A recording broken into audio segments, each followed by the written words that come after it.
그리고 이제 실천적인 일들이 있기 때문에 이런 교리적인 것을 많이 접근했던 사람은 아닙니다.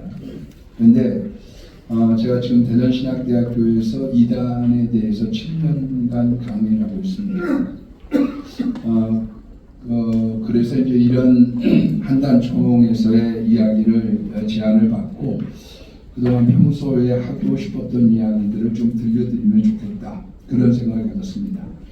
우리들이 지금 이제 이단을 갖다가 규정을 하려고 하면 몇 가지, 이제 첫 번째는 지금 말씀하신 것처럼 성경과 신조입니다. 근데 이 사도신경이라고 하는 거는 전승에 의하면 12명의 제자들이 한마디씩 했던 것을 모아서 사도신경이 됐다. 약 이제 400년 걸쳐서 만든 신조입니다. 그 이외에도 무슨 웨스트민스터 신앙 고백이라든지 뭐 장로교 신조라든지 여러 가지가 있습니다만은 거기에 입각해서 이제 이단을 규정을 하는 것을 원칙으로 하고 있습니다. 이건 좀 꺼주시면 좋겠고요. 예. 근데 이제 그 내용들을 조금 세분해서 들어간다고 하면 성경에 대해서는 성경 66권만을 인정하는 거죠. 예. 그것을 갖다가 더 넘어서 몰문적이다, 뭐 원리강론이다, 이거는 안 되는 거고요. 우리가 내용적으로는 이것으로 끝난 거다, 그렇게 이제 우리들이 받아들이는 것입니다. 두 번째는 이제 신론에 대한 건데, 이건 이제 초대교회 때 많았던 것이고 여기서는 시간이 없기 때문에 생략하도록 하겠습니다. 잘 알고 있는 내용들이시기 때문에. 그리고 이제 기독론에 대해서는 이제 참 하나님이시고 이제 참 인간이라고 하는 그런 내용들, 그런 것들을 이제 우리가 살펴볼 수가 있습니다. 차제에 조금 제가 아쉬운 거는 외국에서 이제 공부를 하고 오시다가 잘못 이렇게 전수를 받은 사람들이 적지 않게 계신 게 아닐까. 왜 그러냐면 인간 예술을 갖다가 연구를 하거든요. 인간 예술. 그러다 보니까 우리가 슈바이처 박사를 존경은 하지만 슈바이처 박사의 논문 종말론에 대한 내용이 뭐냐 하면 예수는 실패한 전문 정치가였다고 생각하는 거예요. 본인이 죽으면 하나님의 나라가 올 줄 알았는데 오지 않았다. 그게 슈바이처 박사의 논문이에요. 왜냐하면 인간 예수로 보고 있다가 보니까. 근데 지금 자유주의 신학이 엄청나게 팽배해져 있거든요. 그러나 성경, 우리가 이단 기준으로 본다고 하면 참 하나님이시요 참 인간이시다. 이게 7대 공예, 한마디로 700년 동안 회의를 한 종교회의의 결론입니다. 이게 참 하나님이시요 참 인간이신데 죄는 없으시다. 요 내용에 대한 것을 기준 삼아야 되는 것이고요. 그래서 이제 우리가 예수 그리스도의 동정역 탄생, 십자가, 부활, 승천, 재림에 대한 것을 우리가 분명하게 해야 될 필요가 있다. 구원론에 있어서는 우리가 이제 좀 할 말들이 좀 있습니다만은 오직 예수라고 하는 요 타이틀을 우리가 꼭 붙잡기 원했고, 제가 이단 대책위원장을 하고 또 그 다음에 전문위원을 하고 기간이 있다가 보니까 그 다음에 이제 요 결실은 다른 교수님이 상담소장을 하시면서 하셨는데 우리들이 좀 저를 갖다 이렇게 좀 봐보세요. 자, 우리 양해를 제가 좀 구했습니다만은 지금 이제 아까 총장님께서 말씀하신 것처럼 200만, 300만 이렇게 이단의 숫자가 많다라고 하는 데는 저는 반대랍니다. 왜냐하면 우리들이 저 공신할 만한 기관에서는 약 65만 정도로 보고 있고요.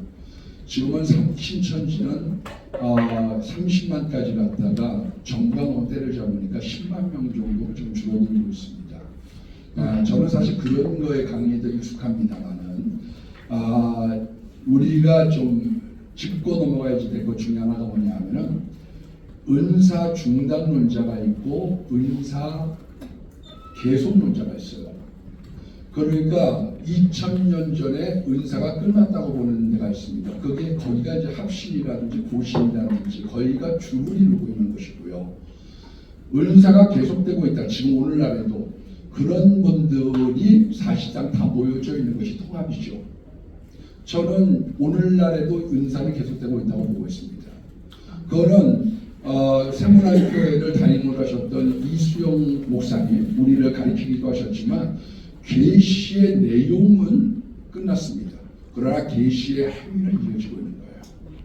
계시의 행위는 가령 우리들의 꿈이라든지 환상이라든지 이런 것들은 오늘날에도 이루어지고 있는 겁니다. 그 내용이 그것이 성경에서 벗어났다. 그건 문제가 되는 거죠. 그건 문제가 돼요. 그러나 우리가 알고 있는 성경의 테두리 안에서 이것들이 전달이 되어져서 하나님의 뜻을 분별할 수 있다는 건 중요합니다. 이런 이제 다른 교단에 있는 분들 이단 대책위원장 모임을 하게 될 때 가령 이용규 선교사가 하나님의 응답을 받고 내가 내려놓았습니다. 내려놓고 몽골로 갔다. 몽골에서 내려놓고 하나님 내려놓으라고 해서 인도네시아로 가서 학교를 운영했다. 이거를 갖다가 이단이라고 생각하고 있는 거예요. 직통계시라고 생각하고 있는 거예요. 이거를 그건 직통계시가 아닙니다. 그건 응답이고 그건 은사의 범위예요. 그거는요. 직통계시라고 하는 거는 이단을 갖다가 규정하는 가장 중요한 단초가 됩니다. 왜 그러냐면 몰몬교 조셉 스미스가 가서 나무를 파봐라. 그랬더니 거기서 몰몬경이 나왔다.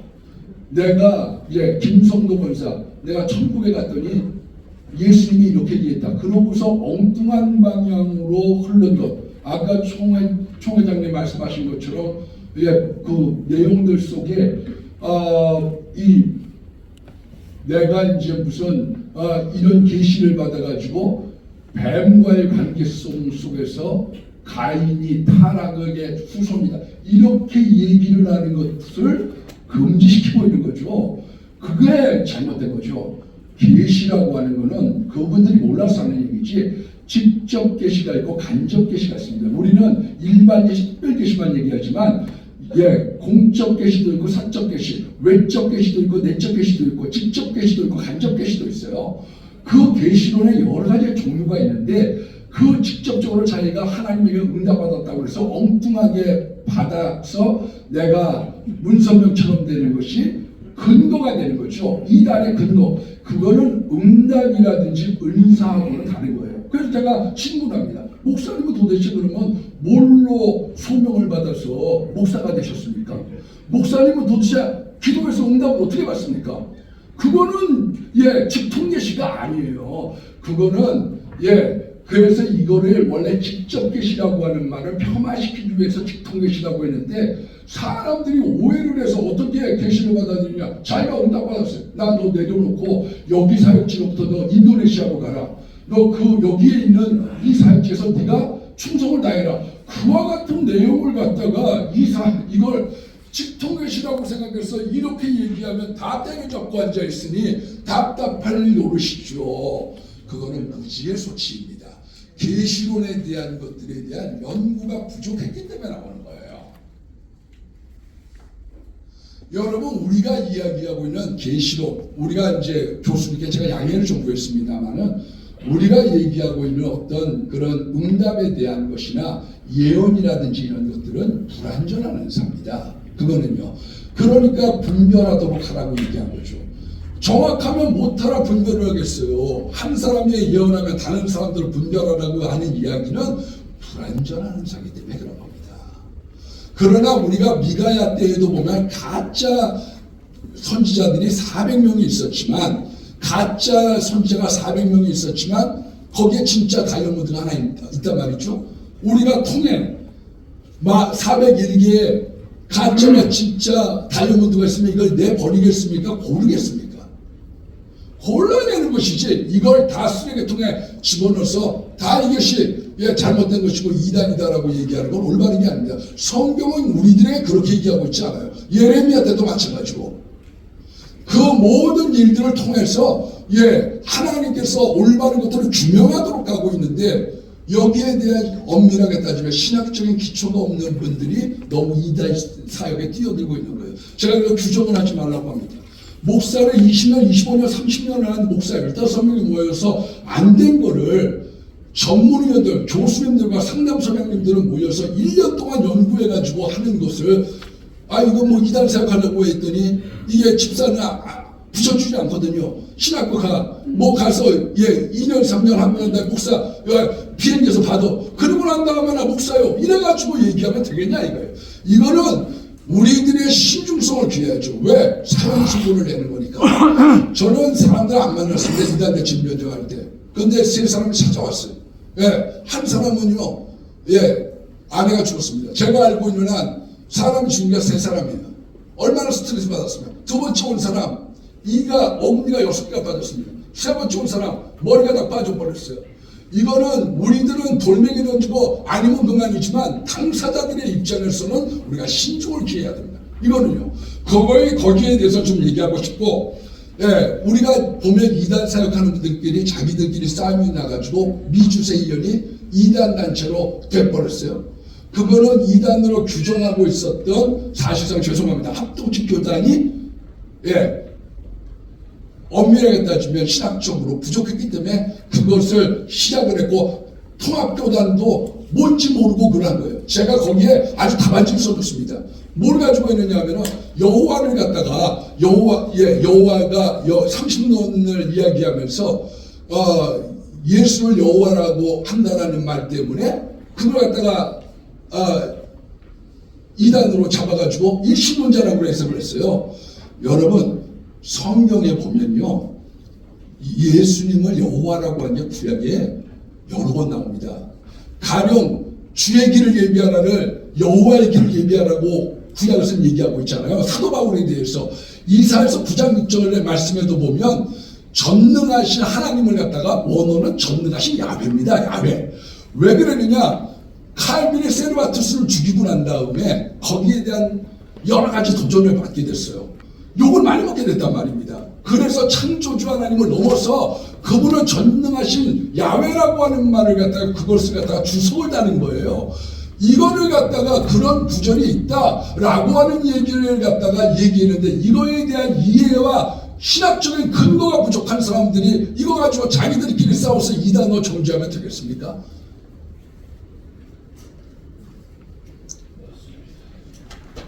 제가 이제 명성교회 출신이다 보니까 WCC에 대한 이야기를 잠깐 할게요.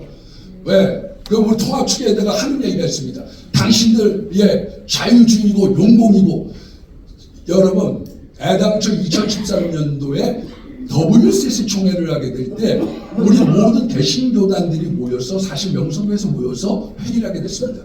거기에서 4가지의 결론을 냈습니다. 그 4가지의 결론을 냈는데 당시 LCC 총무가 수긍을 하러 갔다가 그거를 그때 이제 대표 회장이 동방정교회의 주교셨어요. 이분이 펄쩍 뛰는 바람에 그걸 갖다 그만둔 거죠. 이거 없던 걸로 해. 그랬더니 합동측이라든지 다른 데 있었던 교단들이 그럴 줄 알았어. 니들 그래서 거기서 중진이 빠져나가게 됐습니다.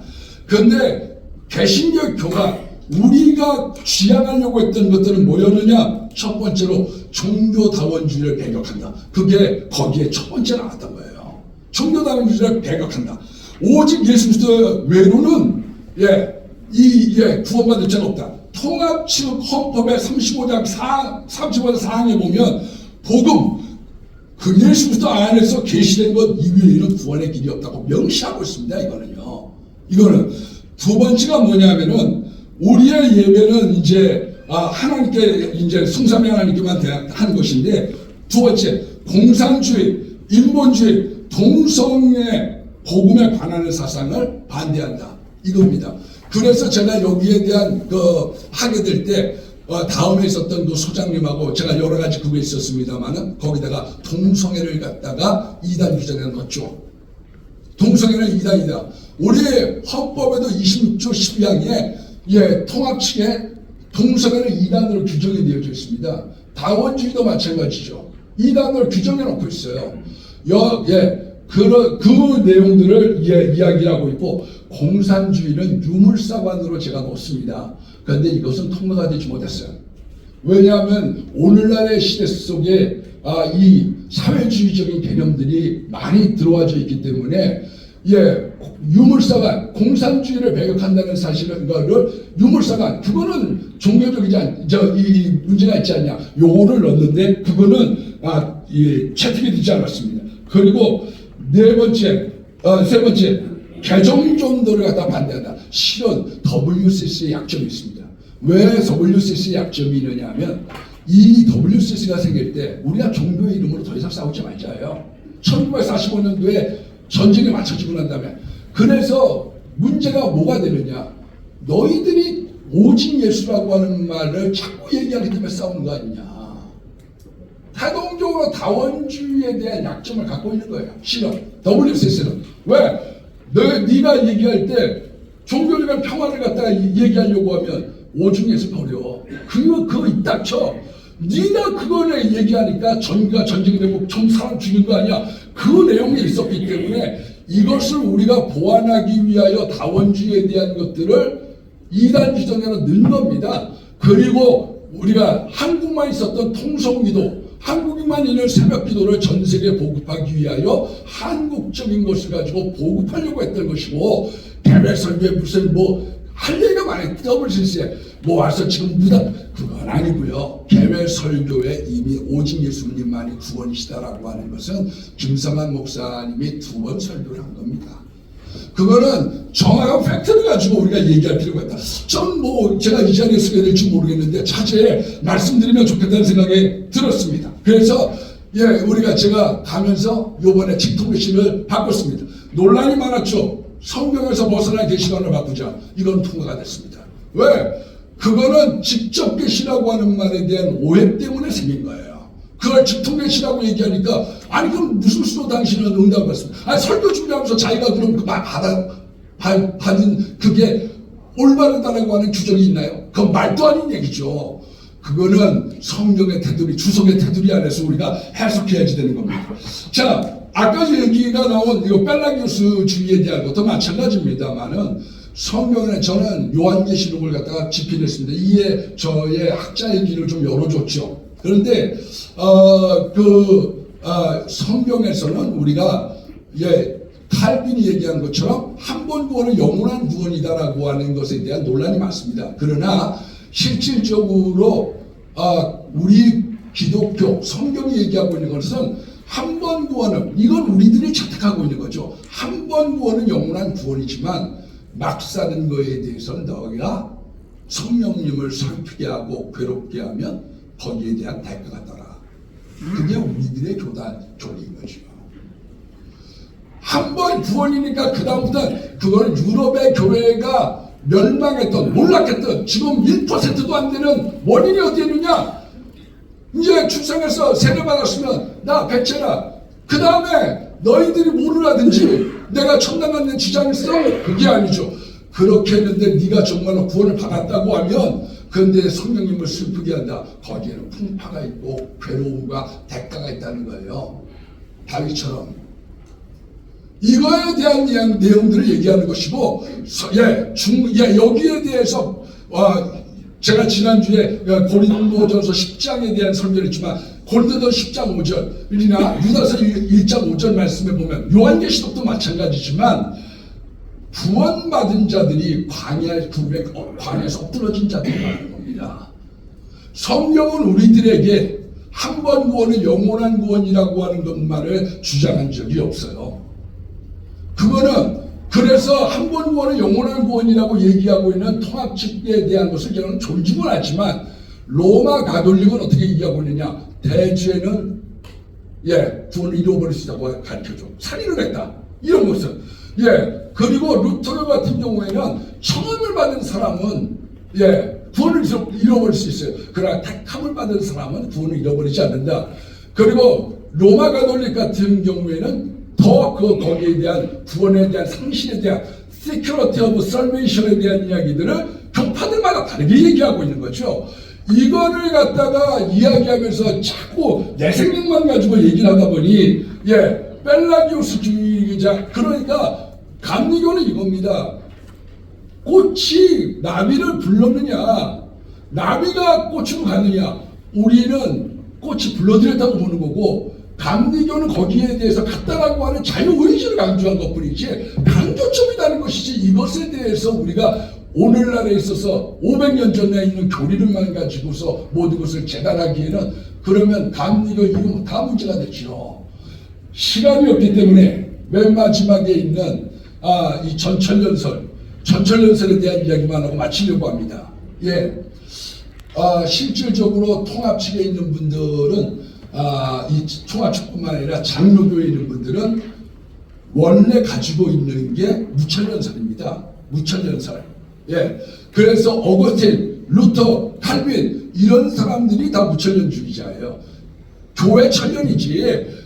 그건 없다는 거예요. 근데 우리가 찬송가 불러보시죠. 나팔 테나의 이름. 그럼 우리가 그렇게 하는 거예요. 그거 보면서 주 예수님 공중에 왜 전부 우리 그 찬송 그렇게 불러. 주님 오실 날 멀지 않아 뭐 이러면서 그런 찬송을 부르면서 이중적으로 지금 살고 있는 거예요. 원인이 어디에 있느냐? 우리나라의 무디의 영향을 받았던 언더우드 아펜젤러가 감리교와 장로교였지만 그 사람들이 전천연주의자입니다. 그래서 우리나라에 오게 될 때 그분들이 전천연주의자였기 때문에 장로교임에도 불구하고 또 그런 거에 그 토양 속에서 뭐를 많이 뿌리가 내리게 되느냐, 목사님들이 대부분 전천연주의자가 된 거죠. 그거는 예수님의 재림을 갖다가 없다고 얘기하면 인간이죠. 그러나 지금 후천연설을 믿는 사람은 없습니다. 설명은 약하겠습니다. 그러나 전천연주의자, 우리가 올라가 믿음 가지고 우리들은 7년 환난 아니 보노라. 찬양은 그렇게 불러. 복음서가 나면에 그리고 난 다음에 생각은 달라. 그래서 혼동되면 안 됩니다. 그거는요, 성경에 이런 기절도 있고 저런 기절도 있어요. 혹시 궁금한 분들이 있으면 제가 책이 좀 남아져 있으니까 저 보내드리겠습니다. 무료로. 자꾸 우리 집사람이 우리 그 부교육자들이 가난한 전도사들 돈 없는 데 팔지 말라고 막 얼마나 바가지를 부르는지. 그래서 이거 궁금하신 분들이 있으면 제가 거기에 대한 것들을 정리해서 쓴 게 있으니까 제가 보내드리도록 하겠습니다. 총회의 화평을 위하여 귀하의 제출한 소리를 관리한다고 그랬거든요. 근데 이 사람이 시무할 때 제가 그걸 갖다 고발을 했단 말입니다. 3년을 끌더니 은퇴하고 나서 이런 걸 갖다가 보내왔어요. 알겠습니다. 무슨 말씀하시는지 제가 알고 있고요. 그렇지 않아도 괜히 신문 받았다는 생각이 들었습니다. 제가 거기에 대한 것들은 처벌이 될 수 있습니다. 그래서 허무 교수님이라고 하는 분이 동성애를 갖다가 발언한 것이 문제가 되어져서 대전선호에서 출교 면직 처분을 받으셨어요. 그거는 은퇴하셨다는 거하고 이거는 별개의 문제입니다. 그거는요. 일단은 교인이기 때문에. 두 번째는 이제 그 최 목사님에 대한 부분은 너무나 많은 이단을 거셨어요. 이분이 69군데를 거셨습니다. 그런데 이제 그분의 성향이 이제 좀 보수적이다 보니까 그런 일들이 좀 많았다고 보여집니다. 장단점이 있어요. 장단점이 있는데 물론 여러 가지 그분이 했던 어떤 업적들도 있지만 저는 반대하고 있는 것이 이분의 지나친 어떤 이단주의에 대한 것이 성령운동, 그리고 기도운동, 부흥사운동 이런 것을 저해하는 일들을 하지 않으셨는가라고 하는 개인적인 마음의 소외가 있습니다. 왜냐하면 틀릴 수 있지만 그래도 우리가 이렇게 헌금 보고서 박팔복 집사 이 사람은 돈은 많이 버는데 세는 게 많아. 11조 해. 알았어? 예, 이런 게 있어야 맞든 것도 있고 틀리는 것도 있지만 불완전한 의사지만 그러기 때문에 또 교회도 되고 또 회개도 하고 그러면서 발전하는 거 아니에요? 다 쓸었다면 어떡하겠어요? 이거 다 이단이라고 하고 다 잘못했다고 얘기하면 어떻게 되겠어요? 예? 예, 저는 그런 면에서 능력을 받은 사람들의 이야기를 좀 들어볼 필요가 있습니다. 그렇게 얘기하는 사람은 어떤 사람이냐? 은사를 받으려면 얼마큼 기도해야지 되고 얼마큼 따듬어야 되느냐? 그런 이야기들을 할 필요가 있습니다. 의사 되고 난 다음에 자꾸 그때부터 메스를 들기 시작하니까 사람을 잡기 때문에 문제가 생긴 거죠. 예, 그래서 그런 부분에 있어서 우리가 균형을 잡힐 필요가 있다. 세 번째로 그분을 정지하지 못하는 것은 교단적인 정치 문제가 결여가 되어져 있기 때문에 함부로 하지 못하는 것으로 생각이 됩니다. 그게 제가 드릴 수 있는 말씀입니다. 저에 대한 즉답은 피하겠습니다. 감사합니다.